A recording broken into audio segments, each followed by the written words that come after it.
All right, cool. Welcome everyone to the All Leads Suck podcast, where we come at you every Thursday at 5 p.m. Eastern Time. We come at you with the fire on why all leads suck and what we're going to do about it all together and just give back to the community, both locally and online with you guys. And especially with real estate and marketing, we just basically operate in that arena from day in and day out. But also, we bring an extra special guest to you every Thursday. And today, we've got my man Ryan Rice in the building. Ryan, thank you so much for coming. Yep. But anyway, guys, I'm Dominic Felix. This is Sam. Lewis. And we are ready to roll. Ryan, man, what you been up to lately, bro? Honestly, man, just been trying to build out the sales team, get the boys dialed in. Okay. That's been the big focus the last 6 months, has been stepping out of the closer role myself, because I know I could do it, whatever, right? But to truly scale, I knew I had to step out of that and figure out how to teach that to other people. And so that's been my focus, man. Building out the sales team, getting the boys to hit minimum expectations, getting the right team in place. And that's been my full focus, man. Building out the team, getting the boys dialed. Should you be getting them to hit maximum expectations? Yes. Yes, but it's hard to get anyone to hit maximum expectations if you don't even have a minimum expectation set. I got you. You know what I mean? So for anyone that doesn't know you, Ryan, can you give a little bit more background on yourself and what type of sales team are you talking about? Yeah, so Ryan Rice, obviously, I own Yellow Card Properties. So we're a real estate investment company. We buy houses all throughout Northeast Florida and Southeast Georgia. We have a rental portfolio of about 67, 68 homes right now that we're actually selling here shortly. Hey. And yeah, that's pretty much our goal, is to lock up deals off market, distressed sellers. And the sales team I'm building is a team of killers, hopefully, right? That lock up deals off market and do it week after week after week consistently. What's the size of the team? Currently, right now, we have 2 closers in office, and then we have 2 virtual, called like FUS, or like follow-up specialists, kind of a junior role in Mexico. So 4 total. Setters or follow-up?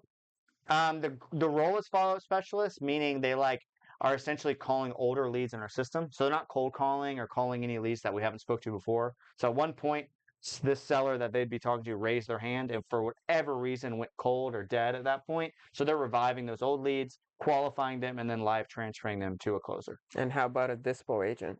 So I did have a dispo person, but he was so good at talking and very smooth on the phone that I actually transitioned him over to closer, and he's absolutely killing it. Oh, that's amazing. Wow. So that's been really good. His first month, he's at I want to say it's 11 deals his first month. Wow. So he's crushing. And so right now I'm actually trying to hire that dispo role. So I've been interviewing people for the last 3 Who is weeks. dispo in those 11 deals? So that's the thing. It's either I'm going to dispo them and probably do a crappy job, because dispo, as you know, is a full-time role now. You really have to have someone getting after it, as you know. Yeah. So a lot of those we're just taking down ourselves and just fixing them up. So it's kind of good, because we've had to expand our contractor relationships and our private money relationships. So in that way, it's forced us to grow. But it is a little stressful, because it's oh my gosh, we're taking down. I'd probably say we're taking down most of those deals ourselves to fix them up, or some of them don't need a lot of work. I have a really quick, maybe controversial question. So if Trump didn't twist his head and the bullet did catch him in the back of the head, would you be worried about holding so many properties at one time? Yes. So I was actually doing a quick sale on my portfolio, was my plan, to basically not partner, but use this brokerage that'll list them one by one on the market, already rented, basically. And so that I could basically get the whole portfolio live within a week or two. That was my plan. And then the whole Trump thing happened, where I have some interesting opinions on that, but probably don't want you guys blocked on everything. But essentially, man freaking survived, right? So the second that happened in my head, I'm okay, he's getting elected 1000%. If he doesn't get elected, then my bet is that he gets elected. So because based on that bet, I now am slow selling the whole portfolio, because I think Trump rates are going to go down. I think he is going to get elected. I think rates are going to go down more, and I think it's going to be a boom to the economy. That's my bet. So I'm actually making a pretty big bet on that. So you're not waiting for rates to go down before you sell? No. So a lot of them are tenant occupied. So when I say slow sell, what I mean is I'm actually waiting for those to go vacant, putting a little work into them, and then just selling them completely on market retail. So that's going to trickle over the next 11 months probably, Gotcha. until they're all sold. So Fair enough. Yeah. I gotcha. Okay. So what are you going through right now trying to hire for a dispo role? What do you mean by that? You said it's very hard to find someone in that role. You've been interviewing people. It doesn't sound like you've selected anyone just yet, right? No, I haven't selected anyone yet. It's been difficult just because one, I had to get my hiring process kind of ironed out. It's like Yeah. building a sales funnel. It's the same Yeah. exact idea. People are much more they're high. It can't be treated as like kind of like a, oh, I'll just throw an Indeed ad up and pray. It's like a funnel, just like leads are, and just like getting leads, because people, as you know, people are the key. You have the right guys, the right team, and it's like this thing just sells itself. So essentially, yeah, I'm interviewing people. I have a funnel built where we basically do like a phone interview first. Yep. It's not done by me, and they kind of vet them just to make sure. Like, it's honestly not super strict initially. It's just to make sure the person's not like a psychopath, and like they're a decent culture fit, like loosely.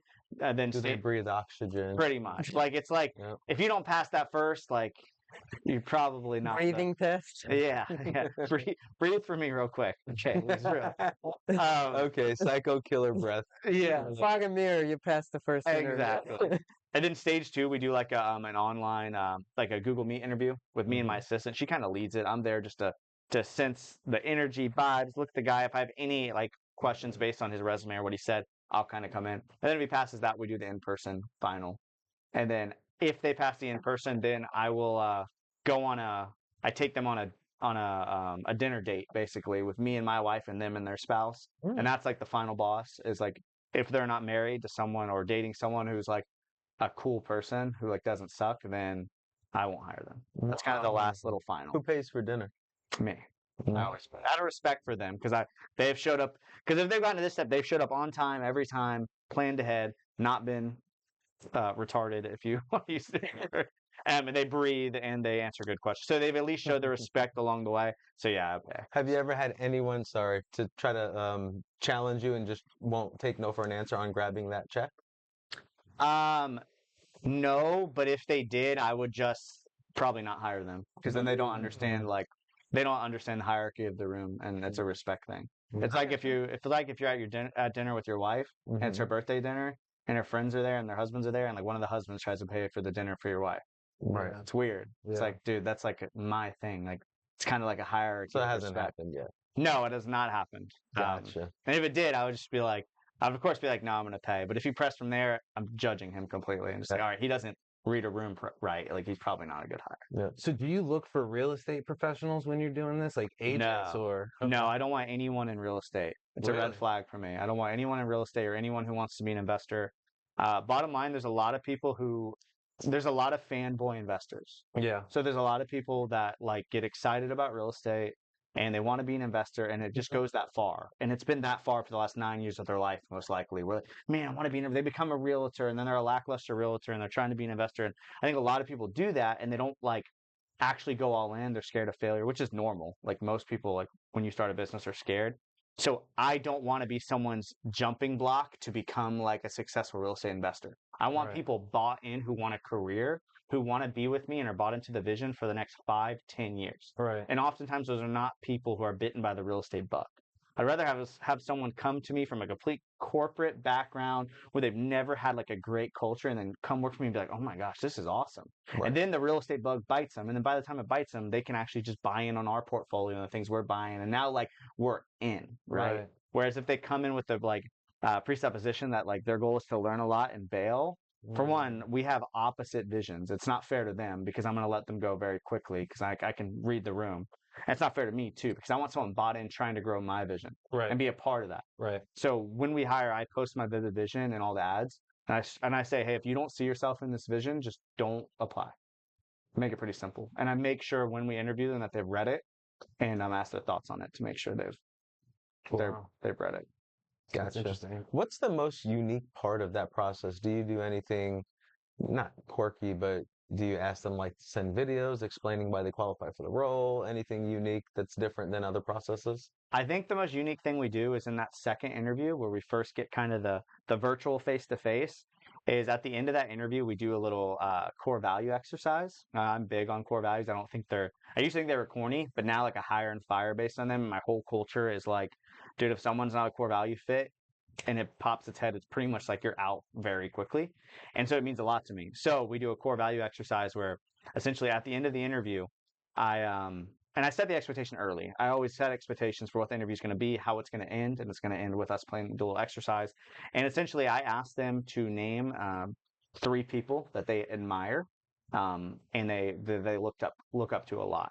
The rule is though, the person has to know them, and they have to know each other personally. So they can't be like, oh, I look up to Kobe Bryant or whoever. Like, it has to be someone they have a real relationship with, so they can actually it just makes it more real. Right. And then from there, I will ask them to name certain traits that they admire most about that individual. And we'll usually go from like 3 to 5 different traits. And then I'll do 3 people. And then from there, basically that exercise, and you should all do it too if you want to know what your internal core values are. Because basically what you'll notice is the 3 people they pick and the things and traits they pick about each person, oftentimes they correlate to each other. Right? They might not even say the same word. The first person is usually like a parent, right? It'll be like my father. My father, like we had a guy today I was interviewing, and he got a little choked up, right? He's like, it's my father. He was very kind to me. He didn't give up on me when everyone else did. And then he'll go into like his best friend, and his best friend, he became successful before I did, and he still had my back, and he still helped me. And like, so a lot of things correlate, but basically through that exercise, you basically circle what relates between the 3 different people, and those are that person's internal core values. And then I look at those core values and see if they align with my businesses. Wow. And it's interesting because oftentimes you get people choking up because and sometimes I'll choke up because they'll talk about like, dude, one of the guys today talked about his wife. Like, I love my wife, and like the things he was saying about his wife were so like sweet and like very relatable to how I think of my wife. And so it's interesting. That's the little curveball we put in there. And it really helps you understand these people a lot deeper. Did you guys choose to do that on your own, or did you learn that strategy somewhere? So we tried to do something like it before, but the execution wasn't good. It was kind of like, I was kind of asking like, man, what are some things you really value? And it's very like obvious. And from there, they already know my core values. So they would just be like, oh yeah, kindness and it was very like, they just copy and paste. But this specific strategy we actually got from Results Driven, Tiffany and Josh. Sure. So it's a strategy that I don't know if they use it in their hiring process, but they use it like if you attend their event. That's how I found out my business's core values. They make every student like play that exercise with each other. And so I was like, man, that would be perfect to do with the people I bring on board so I can see if someone's going to be a fit. Because you'll learn a lot about like what people value in others. And it's very obvious too, like if someone's like, one guy was like valued like relentlessness. He loved just someone relentless, do anything to succeed. He didn't care. He'd rip someone's throat out. And like for me, I don't like that. Just disagrees with what like we believe. So I wouldn't hire that guy. But I would have never got that out of him if I was like, hey man, like what do you really value? Right. Yeah, fair enough. We've been in business how long now? Started January 1st, 2021. So like 3.5 years. 3.5 years. Okay.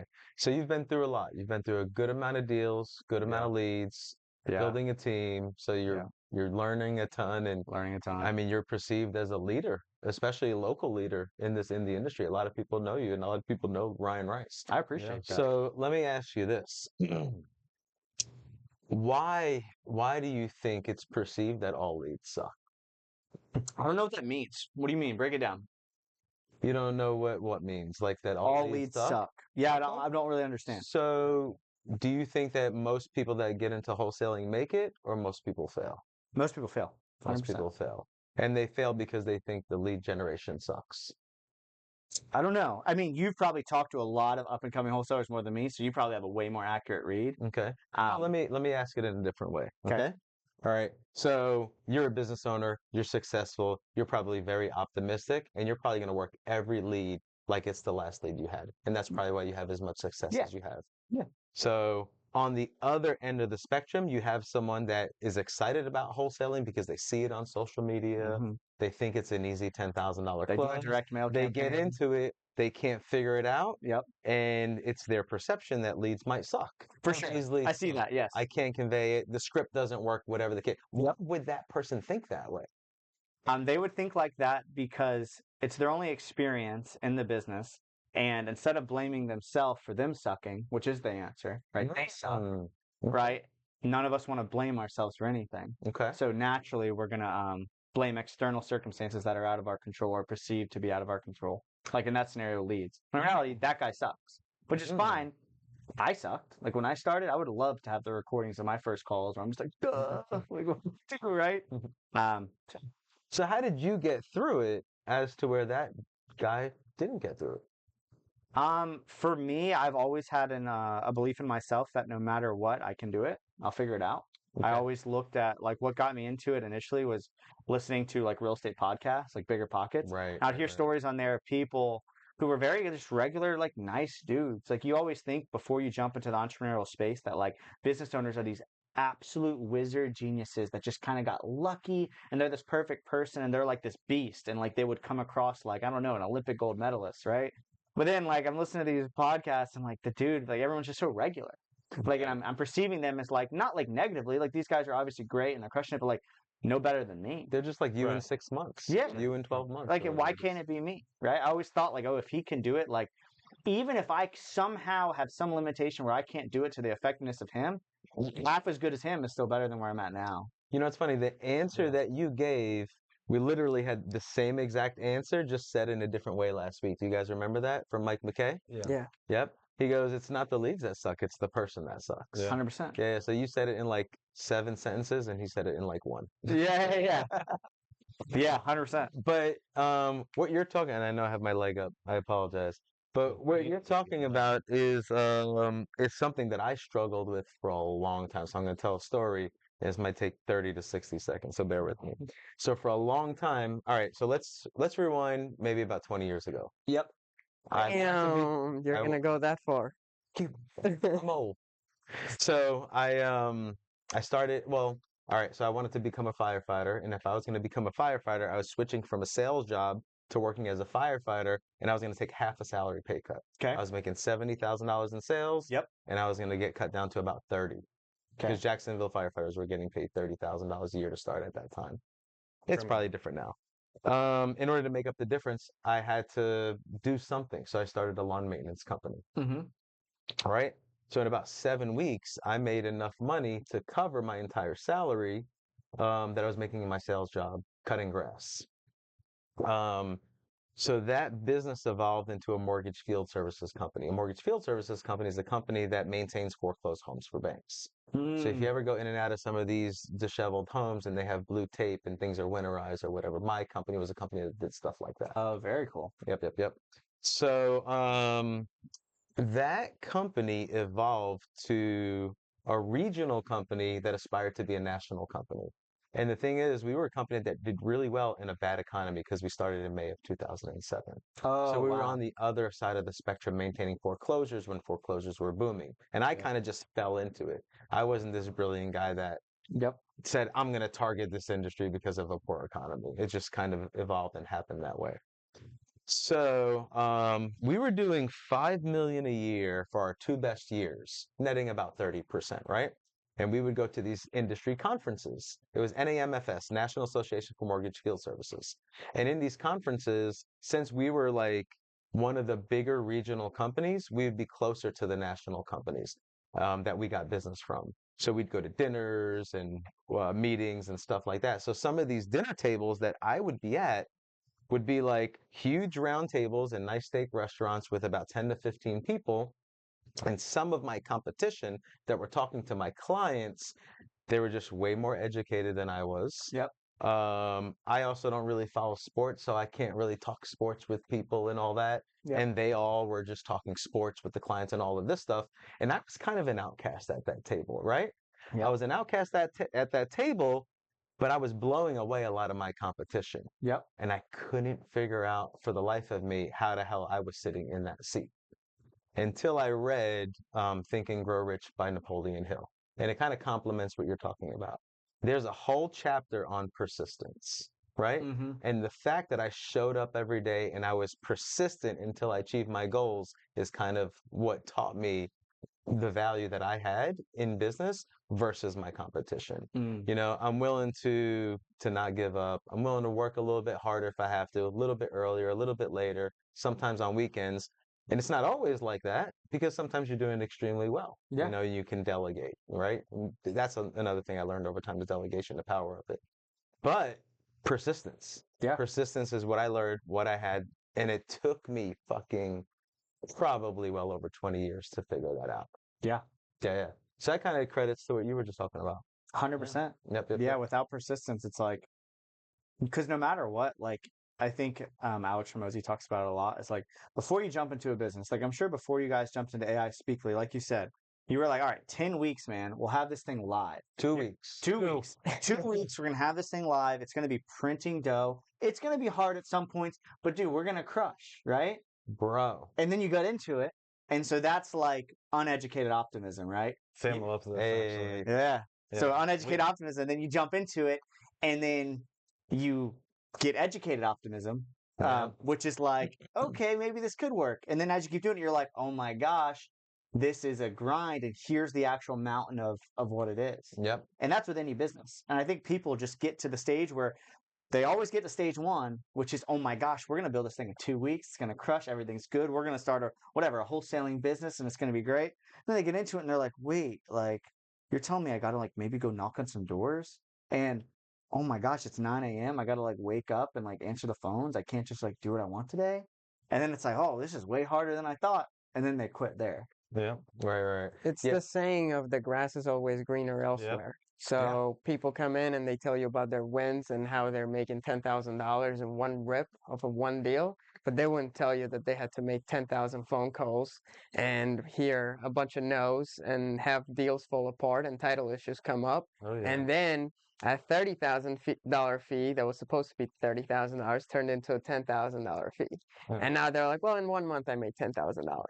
And then you So- don't realize their marketing costs are like 12, and their staffing is 4, and their CRM's 2, and they just lost 10K. So that we month. rarely have I think like to be an operator in this field is very, very challenging. And most people that teach it don't even do what they are saying. Of course. So I'm curious because I have this concept, which kind of came from Dom, that wholesaling is more difficult than fix and flipping, even though you're not actually doing the brick and mortar stuff.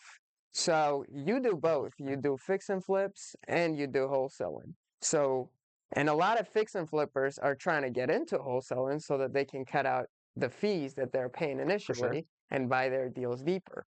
Yep. In your opinion, is fix and flipping harder or easier than wholesaling real estate? I think fix and flipping is much more relationship based. So like the fix and flipper who spends almost nothing on marketing, but's very well known for the last 7 years, and you know he can close. His life, I think, is probably way less stressful and better than the wholesaler who, because wholesaling is completely different. Wholesaling, you are dealing with the outside world and battling for leads and battling with all these crazy scenarios. As just a flipper, you have no marketing costs. It's very relationship heavy, truly, to be successful.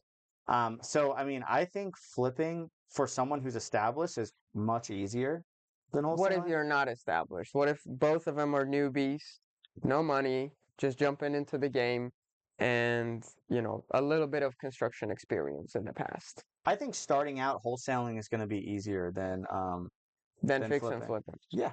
Why? Because wholesaling, it's literally about leads. Now, flipping, it's about leads, but they're more relational leads because you're getting them from other wholesalers usually, right? And it depends on your flipping model. Are you talking direct to seller type of flipping where they're trying to source the deal and flip it? Because that's like, I think, doubly hard. Right, because then you're wholesaling and fix and flipping at the same time. You're going direct. In your example, you're probably talking about someone that's starting that also doesn't have money. Well, Because that's if you what I have was a thinking. $500,000 in the bank, you could probably buy and repair a couple of flips. Yeah. But can you start out and just be a flipper by just getting hard money? You can, but it's going to be Yeah, expensive, gonna cost hard you. money. If you have a deal? If you have a deal that makes sense? Well, even if you have a But deal no that makes experience? sense, you have no experience. Unless you're really good at private money, because private money, there's no limit, right? Like if you have an uncle and you're very persuasive, dude, you can get debt for dirt cheap. Right. But in most cases, most people don't have You're talking about the hard money lenders because they're not willing to lend with no experience. No, hard Don't money have- lenders will lend with no experience, but their points and stuff are going to be higher. A hard Right. money lender is going to look mostly at the deal and the individual, right? Right. It's probably 80-20, Right. right? But if the individual's sketchy, no matter what, that's going to outweigh everything. Right. So if a hard money lender is looking at the deal first, like, okay, does the deal make sense? Because hard money lenders get a lot of stuff across their desk that's just junk, right? So the first vet is like the deal. And if the deal checks, then they look at the individual. They're Right. like, okay, what's your experience? What have you done? They'll probably get lunch with them if they're a good hard money lender who, if they're lending their own money and it's not like syndicated, most likely they're going to try to meet this new flipper and just get to know this guy. And if it's a stand up, good, decent dude who has a decent track record, they'll do the loan because the deal is good. If the deal's good, not good, no matter what, you're not getting the loan. I'm not getting the loan, right? But no matter what, you're getting taxed. Like that hard money lender is going to lend to you at 12-3, 12-4, right? Maybe 12-5 because you have no. Which kind of kills the deal a little bit. Yeah, it's just gonna tax you a lot. Mind you, if it's a good enough deal, you'll still make money, and it's still better than having no money. On top of that, terms are important too. Like the hard money lender is most likely not going to lend you 100% of the purchase and 100% of the rehab, Right. which is what we get. We didn't get that right away, right? Right away, it was like, okay, 90% with like half the rehab, and I'm having to bring this money to the table, and I'm paying way more. But as you get more experience as, I guess, a flipper in this case, you'll get access to way cheaper debt. If you're posting your deals on social media, you'll have family members reach out as long as you're marketing well enough. Like, oh my gosh, I have money sitting in my IRA. Can I get in on this? So it's really definitely relationship based on the lending side too. That's what I'm trying. My biggest expense is interest. Are you currently raising money actively? Always, yeah. What do you do to raise money? So I post a lot of content for like free value for people. And like lately, I've just been breaking down deals and kind of leaning it more towards the value add to someone who'd have money to lend. And so I'd break down the deal. I'd kind of brush over how much money I made because no one cares about me, right? Everyone cares, like, what about me and my money, right? And then Taylor I'm like, but my hard money lender, all he did in this whole deal was look at the deal and send a wire transfer. And he made boom, boom, boom, whatever, $7,000. And he only lent this much. That's a blank percent return. So just putting that stuff out there and then just saying, hey, comment XYZ for our private money credibility packet. And then we just send that out to educate. And then I kind of have a funnel from there. Is like once I send it, I'll check back with them in a couple weeks. I make sure I have their phone and email. So I kind of build a pipeline through that. It's like with any leads. Mine's super like baby, brand new.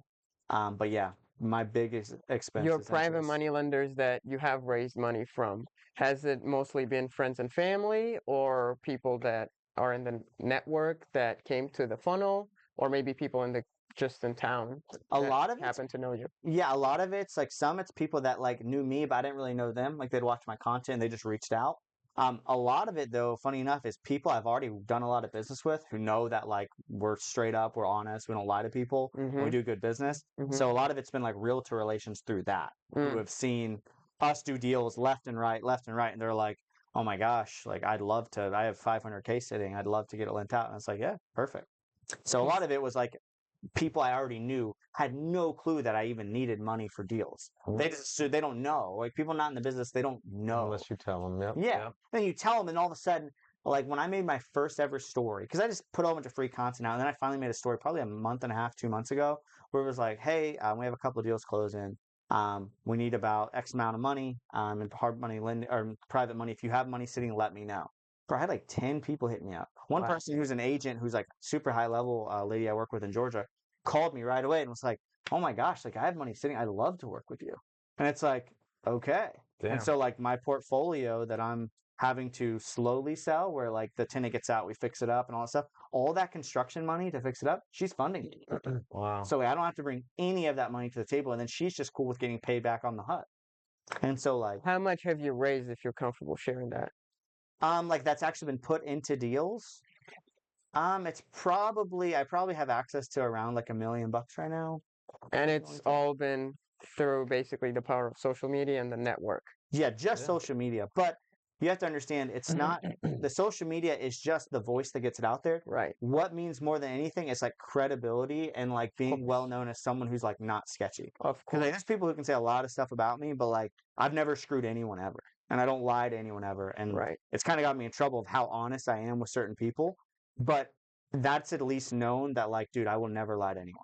And so that has at least carried into the community a little bit. And the content is just kind of a way to yell it a little louder that, hey, I might need something at some point. And people are like, wow, I'd love to work with you. Right. Because me and Lewis, we've raised money, but not even from our network or anything like that, just from the sellers. Yeah. the sellers that we buy property. Oh, really? Yeah. So a lot of That's amazing. Lewis has had this old family that inherited properties from their parents. It was like 7 brothers and sisters, Yep. and he sold their houses, and it was like a long probate deal. He sold it for way more than what they thought they were going to sell it for, and towards the end, we just went to meet with them because the guy supposedly had extra lots that he also wanted to sell. So we started talking about that, and then we couldn't come to a deal. But Lewis was like, "Well, what are you gonna do with all this money that you received?" And he's like, "Well, I'm just sticking it in the bank."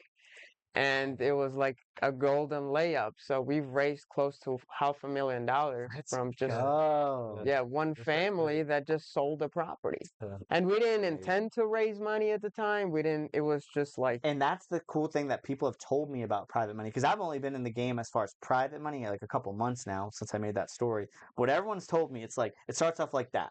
Like you get your foot in the door with a family of 500K, and then you start doing a couple deals with them where they're making a return, and then guess what? Auntie and auntie, like auntie, uncle, they call in. They're like, oh my Yeah. gosh. Because think about it, these people have, like those people, they probably never had that sum of money in their life. Then they get it, and now they're like they look like such super like high level, high status people now. Yeah. Because they didn't just get that money and buy something and be cool and flashy.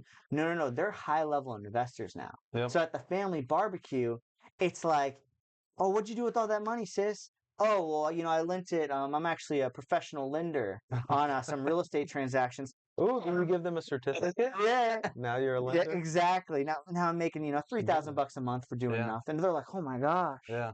He started out small with us, but like with it, I think we paid him like a week early every time. Like I think one time we even like bought him dinner when he came to town and just like tried to do extra things for him. And then like 90 days later, he's like, "You guys want some more money?" And then 6 months later, we called him. We're like, "Hey, we need more." He's like, "Yeah, no problem. What do you want?" Like he was super Yes. cool about it. When the So relationships are that close, it's yeah, awesome. and he Yeah. was like, I was driving from Tallahassee all the way over here just to collect rent every month. Oh, and yeah, you guys he are had- wiring me the money. he had properties. The properties he was trying to sell to us, it was just like 2 mobile homes with rentals, and each one was generating like 450, $500. Yeah, And he would drive from Tallahassee to Jacksonville every month just to get the check and drive all the way Dude. back. and it'd be short. He'd sit there for 2 days while they scrounge why up that all guy the loves money. you. Yeah, Yeah. and we're like, dude, it's a week early. It's already in your bank account. He's like, I didn't know you could do that. We're like, yeah, man, it'll be there. It'll be there next month, same Yeah. way. And I mean, he loves it. The first note he gave it to us at 9.5% interest rate. Wow. Yeah, it was Amazing. $100,000 at 9.5%. How many Yeah, points? go. No, No points. points. You Wow. didn't tell him to charge you points? He didn't even want We to. forgot. Most of your I might charge a couple percent, and if you do the math, this is where most of the money's made. Charge it to me. Couple of years ago, G and I raised a couple $1 million for flips, and just and the concept was, all right, they gave us the money, and we paid them a guaranteed rate of interest return. I think we were at 12 to 14%, and then we were just using them for deals over and over and Like a over. line of credit, basically. Correct. So, are you raising money in that fashion, or are you doing like per deal? It's per deal. Yeah. So you get like a verbal commitment on what they have available. I'll and have when them you need watch- it, you'll call them. So usually I'll have them actually just wired in early, and I'll just tell them to like wire it to title. Title holds it. They're not going to be getting paid any interest until the day the deal closes. But do you have like pre-committed people as to where when a deal is ready, you can go and ask them, oh, do you still have that 240K? Yes, so I have pre-committed people, and like for instance, we just did our first private loan ever. We got from that story from like a month and a half ago. The guy lent us, like the deal was in Jax, and we bought it for like 92. It needed like 30K in work, and then or 25 or something. Our base is like 125, and he lent us the full amount. And then we're selling it next week. We're actually going to get it's not even a good deal. Essentially, we listed it for 159. I took a cash offer at 150 because a whole bunch of actives came, and then he just requested like 5K in repair. So we're probably going to make like $7,000. So not the best deal, but the debt was super cheap. And then so like we know that that's closing on the 5th. We have another deal closing in Palm Coast on the 6th, and so we've already let him know, hey, your funds are coming available this day, yada yada. Do you want to relend it the next day? And he's like, let's go. Yeah. So like stuff like that where the money's already out. My goal is to make sure we have deals lined up that when he gets paid, he can get it sent out the very next day or Yeah. the same day. If we've never done a loan, ideally I just have them wire the second they make the commitment.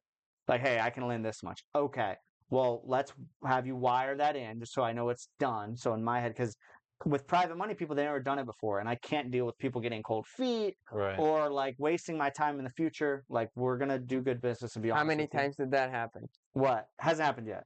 Hasn't happened yet? No, it has not happened yet. Okay. Do you have a So what- contract to get them? Do you sign off with beforehand? Before, no, we sign a note, like in the closing docs on the Gotcha. purchase. Gotcha. Yeah. Yeah. As far as the private money lenders, do you have enough right now as to where you're only borrowing private money, or do you No. do a combination of hard? We have to do a combination of hard money. Yeah. Yeah, That's the name of the game right now.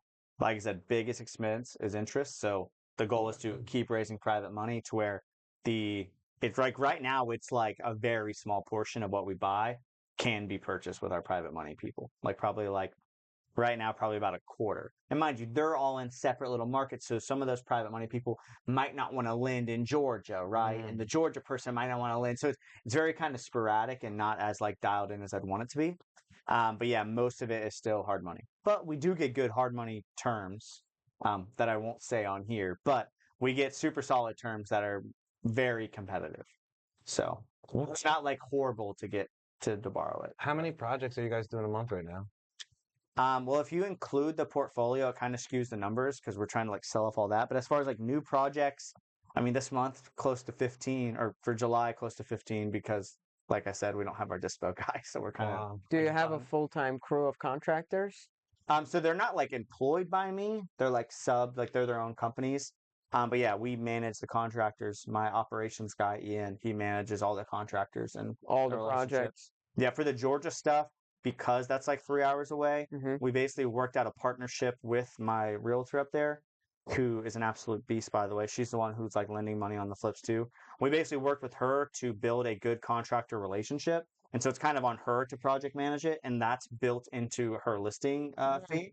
And so she actually does all the project management, and we have a weekly meeting to make sure all those projects are like going. Because right now we're having like 3 to 4 houses go vacant a week right Where now. in Georgia? Hinesville. Hinesville. Where is that? It's right next to Savannah. Okay. Yep. So Okay. she manages the construction there just because I don't want to spread Ian too thin. Yeah. And then for everything now, up near us, we have a crew for St. Augustine Palm Coast / Jacksonville. And then I just forged a brand new relationship with a contractor in Gainesville, Ocala, all the way over to St. Pete. He kind of hits all those areas. He's still brand new, but he seems really, really solid. So that's been a good new relationship. That's for him. pretty scattered, man. That's quite like far apart from each other. And to do projects like in different cities. I've done a lot of projects myself that I've self-managed. Yep. I don't think I could get myself to go outside of Jacksonville anywhere. For sure. It's just I can already think of all the operational nightmares that everybody has to go through. For sure. It's like, it's just picking the right people. Like how Dom said earlier, it's very like people based. So like, I don't, like for all the deals we do, none of my team really leaves the office. No one Right. leaves. The only person that leaves is like Ian when he'll do an initial walkthrough with our St. Augustine, Palm Coast, Jacksonville contractor. He'll go with them. And he just manages everything from the office. Yeah, we have, because we don't use a ton of different contractors. So at this point, there's expectations set with the people we've been using. So it's very streamlined. Like they just go in, go ham. We approve the quote, and it's solid. But building that contract relationship is incredibly difficult. And Oh, like yeah. that's been the biggest problem here. I've gotten screwed on so many projects. Yep. Like I have countless stories of just my personal house. What's the worst story that you've got? The worst story is there's a couple, but like I guess the one that hit closest to home was with my personal house. So I started in 2021, middle of 21, going ham. I ended up getting 55 deals that first year, solo, just on my own. I hired Ian halfway to help with like the transaction coordinating and stuff. But so I'm going ham, all these things, and I'm talking with Kyle because at the time I just JV'd every deal with him. He closed on them, did all the work, and I would just get checks. And it was like amazing setup. Thinking back to like all the operational expenses I have now, it was like really sick. But anyways, essentially I reached out to him one day, and mind you, I'm about to get married, right? And I'm like, hey, Reach out to who? Your contractor or Kyle? Kyle. Kyle. So I reached out to Kyle, and I'm like, hey, bro, I'm about to get married. I owned a little condo in St. Augustine Beach, a cheap one. I got it for like 100, whatever. And I'm like, I want my wife to have like a house. I want to have a backyard. I didn't want her to have to walk the dogs because that sucks, right? Walking dogs sucks. We have 2 giant dogs. We love them, but I don't want her every day to have to walk the dogs. I want a backyard, all this stuff. And I'm like, do you have anything? He's like, weird that you hit me up.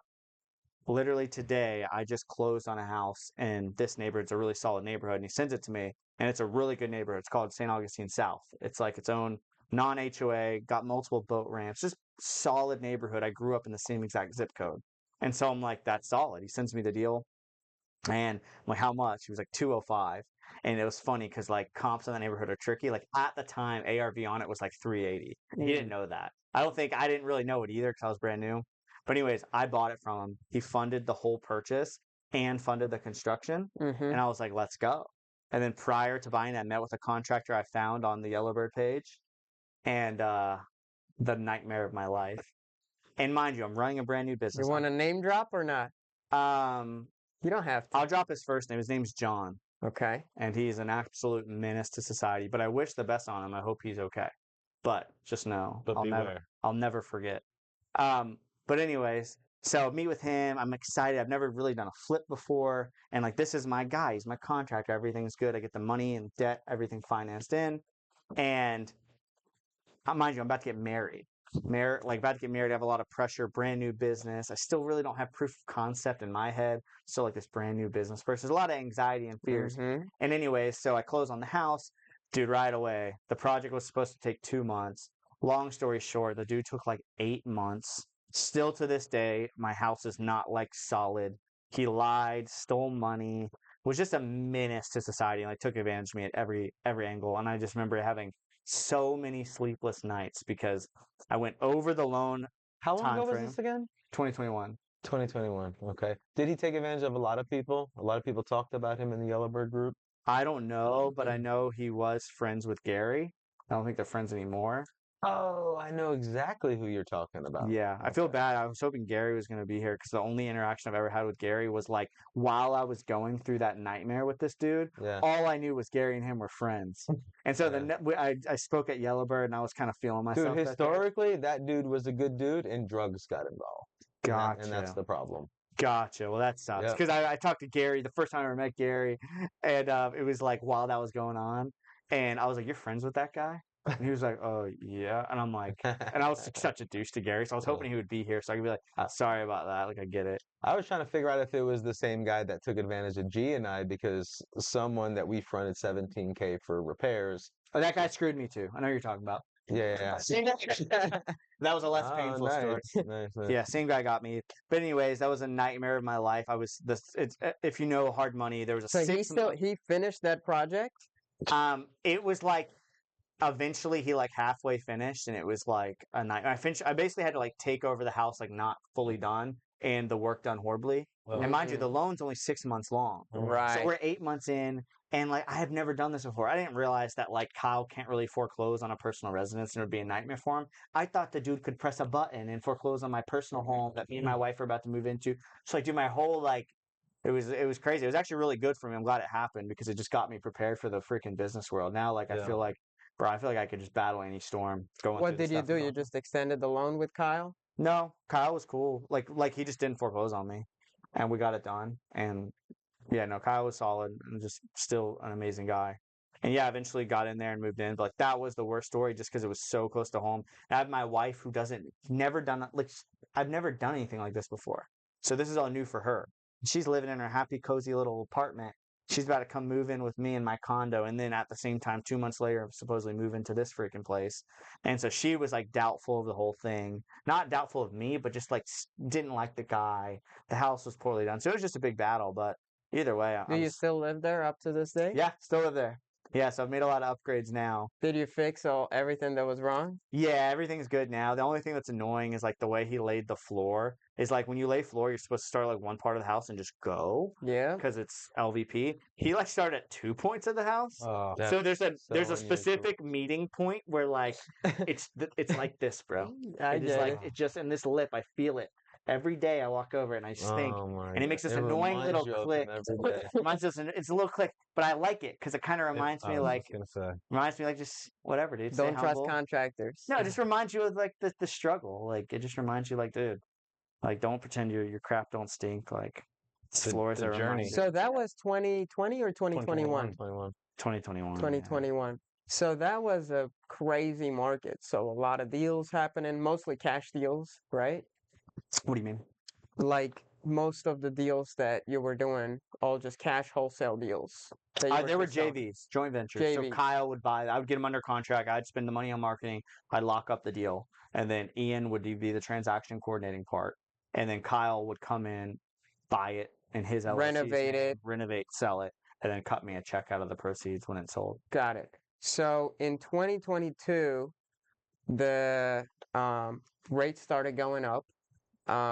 Did you feel the pain in the business? In 2022, I mean, not really. To be fair, I probably wasn't paying super close attention as far as that. But no, not really. I mean, I was still solo for most of 2022, so that didn't have a ton of operating expenses. So When did you start building the team? October 2022, I brought in my first sales guy. Did everything wrong. It was just, of course, right? I was like, yeah, man, just shadow me. Just follow me. You'll figure it out. I'm good at sales. You'll learn. And so he really didn't start producing until probably like February of 2023. Wow. But yeah, so I was pretty much solo dolo for 21 and 22 as far as sales. So there wasn't a ton of operations expense. And two, my main marketing method was SMS. So my cost per deal and cost per contract was cheap. And you were primarily just focused on Jacksonville surrounding areas, or did you already start going Oh yeah, I to was other already markets? branched out. Yeah. To other So, markets? Yep, Gainesville, St. Augustine, Palm Coast. I still did some stuff in Jax, but I mainly focused on like St. Aug, Palm Coast, Gainesville. So SMS is really getting hammered right now. Yep. What did you transition to? Yeah, so I transitioned out of SMS probably 9 months ago, something like that, because I read the writing on the wall. I knew it was just getting harder and harder. I literally had like half of Ian's job was like battling compliance for SMS stuff and finding new SMS people that maybe didn't follow the rules as good as the other ones, so we get away with better deliverability. And it was just this constant battle. And like I can read the room, like logically, does anyone here want to receive text messages about anything without being asked about it? No. And because of that, because the consumer doesn't want that, it's just not something that's going to be around for a while. I feel the same way about cold calling personally. I just think eventually there's just because the customer, which in the telecommunication business, like the customer is all that matters, right? In most businesses, of course, but in that business specifically, customer experience is everything because it's so competitive. Logically, they're all going to battle to protect their consumer the most as far as unwanted calls and give them the best experience. So me reading the writing on the wall, I was like, I need to do something else. Okay. So stopped. I didn't stop right away doing SMS, but halfway in 2022, I started doing TV. Not because I thought SMS was stopping. That was when Dude, I saw your commercials actually. Oh, really? Yes. And I saw it once or twice, I think. let's go. That's Yeah. awesome. So I started doing TV in 2022, not because I saw any writing on the wall. SMS was still perfectly fine at that point. But I had that, and I started getting some proof of concept with TV ads. So I already had my foot into other things. But the big transition out was I started doing a ton of direct mail. I started doing a ton of paper lead, like need to sell my house fast, stuff like that, where they do, for you, those of you who don't know, those are companies that they do their own marketing on like Facebook, YouTube, Google, and they basically, if you are the top bidder in the county that you want to lead in, and a lead comes in from their marketing, you get it and you're charged whatever your bid is on that county is PPL. So that as well, and then also SEO, and then also trying to think, I'm missing a couple more. So you branched into a whole spectrum of different lead channels. Yeah, my mindset's always been to like spread myself and not just go all in on one thing. That's why initially, like, I always have been virtual. So like from day one, I always knew that like in my opinion, the most optimal way to operate is virtually in this business. So I wanted to operate virtually. I wanted to be in the markets that other people were like too scared to get in because I thought I could get better deals at better numbers, which I think ended up being true. And as far as marketing, I never want to be dependent, like for how I was for so long, on just SMS. And which channels that you branched into started working out?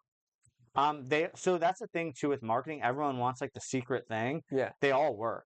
Like direct mail, You just have to work them. yeah, and you have to have really good marketing. Like right now, if I told all of you direct mail was the best, which I think last month it was, a lot of you would see this, and then if you have some cojones on you, you might go drop 5K on a direct mail campaign. But one, you're going to send it to the wrong people, and you're Well, going to we send. certainly won't, but some people might. Well, I'm talking to them. Yeah. Yeah, I mean, I have no clue what you guys would do, but most people would send 5,000 mailers to the wrong customer in Yeah. their market, and then send the wrong mail piece. They would get 4 calls, and what would they say? All leads suck. Yeah. Yeah. Take me off your list. All leads suck, and marketing sucks, and Ryan lied. And I can't Who make would- money with wholesaling. Who would the right people be for them to send it to? Like if they were to get started. Distressed sellers. Okay. I have a quick question on the same note, but a little bit side note. But all right, so you guys are taking down most of videos. Is it all of them or most of them? Just most of them. We still wholesale some of the stuff. Yeah, sure. Mind you, we're going to transition out of that when I hire my dispo guy. Of But- course. So that's like the big focus.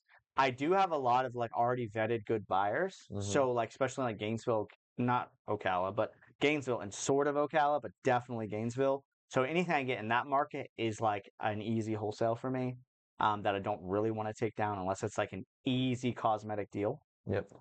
But the goal is to get my dispo person going and only keep and flip the juiciest of the juice. hmm So is that the only reason you're doing your own deals, or is it also because with the market transition, buyers are more aggressive?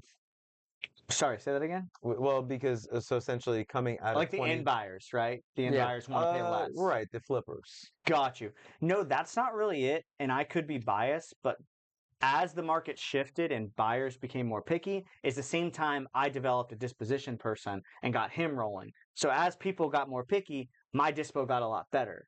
So I didn't really see any fall off. If anything, it got a lot better. And I'm like, I'm feeling great because I had no dispo process before. And now a deal that I thought, like, we had a deal in Keystone Heights that we had 3 offers at like 125, 125, 124. And I'm like, oh my gosh. And then like the next day, my dispo guy found us a buyer at 145. And got like as a 20K higher buyer. So I have not seen that, but also I'm biased because as it fell and got more strict, we actually started doing dispo the right way. Well, there you go. You know That's what I mean? awesome. Hell yeah. So if you can help that people out, anyone that wants to know what you did to find that buyer that paid more, what was he doing? So that was actually on Zillow. So that was a It was Zillow. listed? No. The lead or the end buyer? The lead. The No, the end the buyer. deal. Oh, the deal. Yeah. Oh, I have no clue where that deal's from. I want to say that was probably a TV ad, the deal itself. It was probably a TV. No, what I'm saying is like you said he found someone 123, 124, then a 145. Yeah. So what did he do to find? Yeah, so that guy was basically my dispo person looked on Zillow on recently sold flips in that neighborhood and called all the people. And one of the guys he called, actually, funny enough, Realtors? yes. So he called the realtors and Okay. tried to get access to the buyers or just go through the realtor either way. Yep. But he actually called a person who was the realtor and he wasn't the flipper on the deal, but he was the realtor and he wanted to be a flipper. He wanted to flip deals. So when my guy called him, he's like, oh my gosh, I know that street. I'm going there right now. And then he went and drove there. He's like, do you have photos of the interior? Great timing, yeah. Yeah, it was perfect. And then within like 10 minutes, the guy actually knew me personally, which was funny. I knew him too, but obviously didn't know him in this scenario. Just a buddy of mine. He's like, yeah, I know Ryan. He's like, send me the deal, blah, blah, blah. And he ended up locking it up same day at 145 just through Zillow. Gino, I'm going to tell you this now before Sam does. Clip that and send it to Bradley. Because Sam has been saying this for a year to our dispo guy. And he always, I mean, he does it, but he I don't know, he's not as persistent on it, I guess. And I mean, that's how Sam and I used to sell our deals, especially like we did a deal out of state. I think the 5th or 6th person we called ended up buying the deal and they Yep. had somebody who was wanting a flip in that neighborhood, and it's like that's the best way to do it. You just have to 100%. make those phone calls. 100%. Do all of your guys' deals currently, are all of them cash, or do you guys do any creative deals? We don't really do any creative. I've only done one creative deal, and I bought it through a different wholesaler, and it actually ended up being really solid. I don't like creative initially. I don't like it as far as a sales team because sales is already complex and hard enough in this business, and staying consistent and like focusing on like the core bases of what you need to be good at and hit and sharpish and polish. It's already a lot. It's already a lot. And then you add into the fact that like, for instance, there's like, oh, add into the creative, also the novation, also, hey, why don't you just list it? Here's our listing referral partner. Like, there's all these other ways you can go. And I've just never wanted to, I haven't wanted to get in there yet, except for the fear, I guess, of just confusing my guys and like changing their focus away from our core focus. You know, it's funny you say that because Dom used to run a larger operation than what we have right now. And when they started introducing creative into their operations, all of their deals just started going So down. before creative was even known, before anyone knew Pace Morby, in year 2 in business, we started bringing in creative concepts, seller financing and stuff Yep. like that.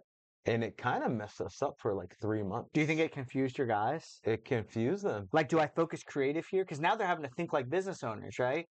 Well, here's the funny thing. So we're actually getting to a point.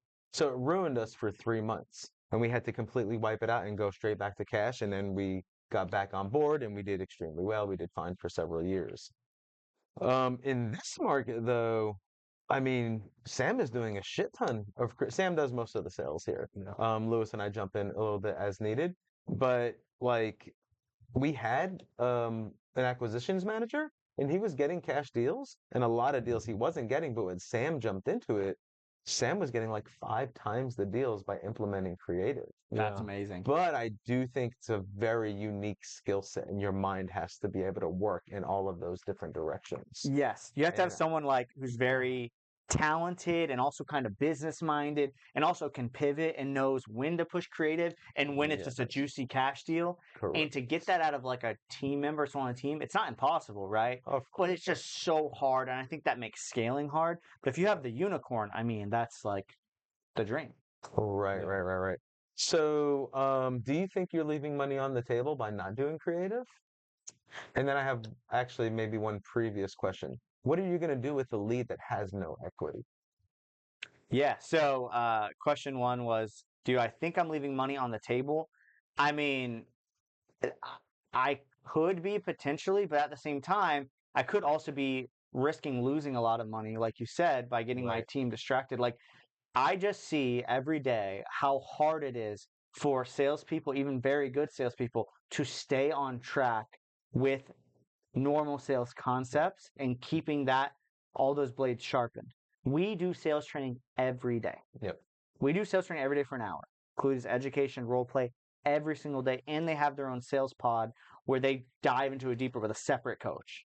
So like I'm giving them a lot, and even then, Is that the small group? yes, Nice. yes. So and even then though, like we just listened to a call with one of my amazing closers, my new guy who's an absolute killer, and like the whole call, the guy basically in the offer call, the guy's being super non-committal the whole time. Second, the dude answers the phone. You can hear he's clearly driving. The window's open. It's super loud. There's beeping. There's all these things. Mind you, we're about to make an offer on this guy's most valuable asset he's ever owned in his life, right? So like I know, hey man, I don't think it's a good time for us to talk right now. Let's have the conversation when you get home, because the last thing I want to do is make you feel pressured because you might worst case be distracted right now. And that guy's gonna be like, yeah, perfect. That's great. Let's do it when I get home. And my guy almost lost the deal because he pushed through and tried to make the guy agree. And then eventually the guy was like, his previous asking was 130. Because my guy didn't address any of the non-committal things going on, the dude's asking price went up. How rare is that? Right? All of a sudden the guy was like, 135. And then my guy tells me that, and I'm like, yo, like, we're clearly missing something here. This guy's not comfortable. And it turns out the guy wasn't comfortable. The guy made up something, ghosted my guy, called another buyer. And luckily, the other buyer was like kind of a psycho and like yelled at our guy and whatever. So we still ended up getting the deal, but by pure luck. Like, we should have lost the deal. and we would have got the deal for 10K cheaper, right? Because we offered 120. He's like, Right. no, and then whatever, right? So we ended up getting it for 130. But I just know how good, like, how hard it is to just stay polished in every way. You add creative in there, and like, yeah, you'll get some creative deals, but I just think it will be incredibly difficult to do that. Okay. So then what are you guys doing with the leads that have no equity? So if they have no equity, so with my old sales team, like my old closers, Mhm. I had completely different closers like 4 months ago. With them, I did teach them how to do the sub 2 pitch. And to be fair, I probably didn't teach them that well because I Right. never did the sub 2 pitch. So I'm not going to be the best teacher on it. But for now, if there is no equity, it's kind of like we just refer them to an agent, right? Like it sounds like your best fit right now is an agent. We'll help you out. I always have them ask the mortgage payment amount to see if we could make it as a sub 2.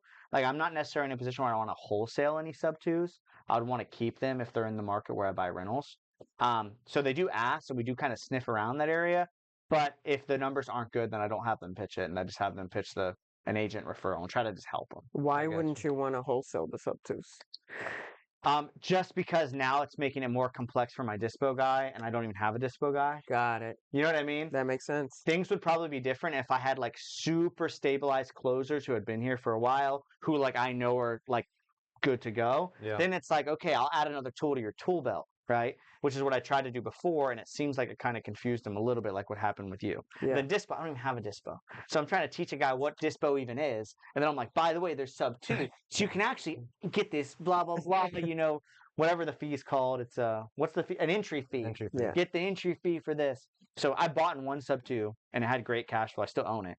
The payment's $1,100 a month. I have it rented for like $2,400. God damn. But I had to put, I think like the guy rinsed me on the entry fee of like 35K or 30K or something. That's still a phenomenal deal. Still good. Entry, Yeah. Yeah. So I got. Where are you gonna get a house for $35,000? I know, and it's got equity too. Believe it Yeah. or not, it's got like probably 60, 70K in equity after it sells. So Yeah. Wow. Gotcha. Cool. So you have a meetup, a St. Augustine meetup. Can you talk a little bit about that? Maybe 30, 60 second? yeah. So host a meetup second Tuesday of every month at Jimmy Hula's in St. Augustine. Where exactly? Jimmy Hula's in St. Augustine, right off US 1. And it's the second Tuesday of the month. We do it at 11 a.m. People kind of trickle in because obviously it's a little early. So we like to do some kind of networking there. But the goal with that meetup is I always bring people who are going to add value. Mm-hmm. So you're never going to come to that meetup and have someone pitch to you like this new mortgage thing that no one cares about or this new home insurance thing that no one cares about. It's always going to be very, very value driven from people that I respect and know are successful. And when I say successful, I mean profitable. Because there's a lot of people who look successful, but they're not making any money.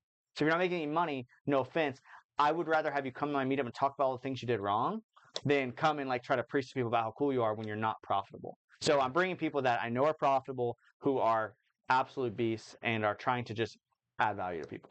So the concept of that meetup is to give back to the local community, and maybe as an offset, things will come back in your direction, like deals or things like that, or what? So no, I'm not even really thinking I'll get deals from it or anything. The goal is really just to add value. It's really as simple as that.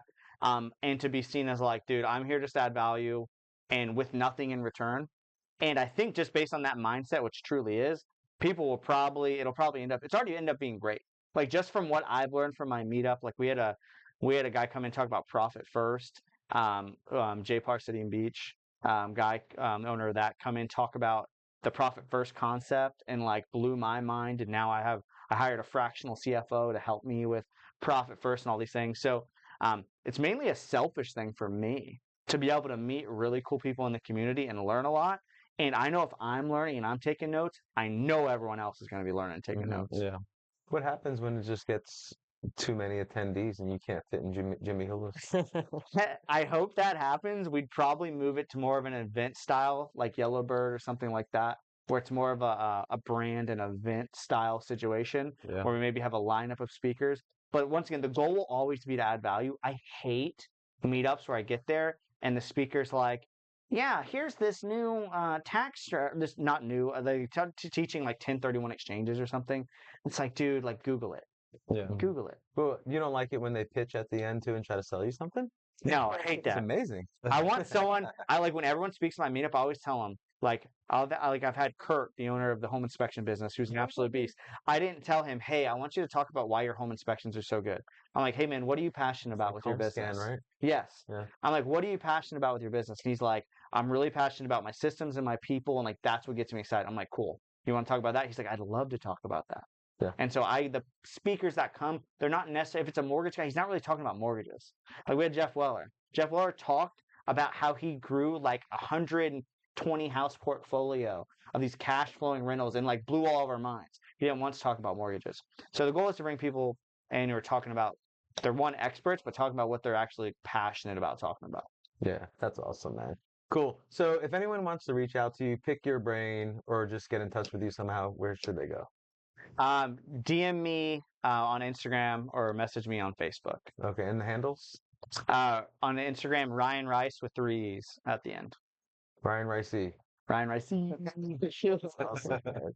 Well, dude, we truly appreciate you being here, man. And guys, remember, every Thursday at 5 p.m. Eastern Time, it's the All Leads Suck podcast live. It's on Facebook, and you can also go to youtube.com/All Leads Suck. Guys, I'm Dominic Felix. This is Sam. It's Lewis. And you guys enjoy the rest of your day.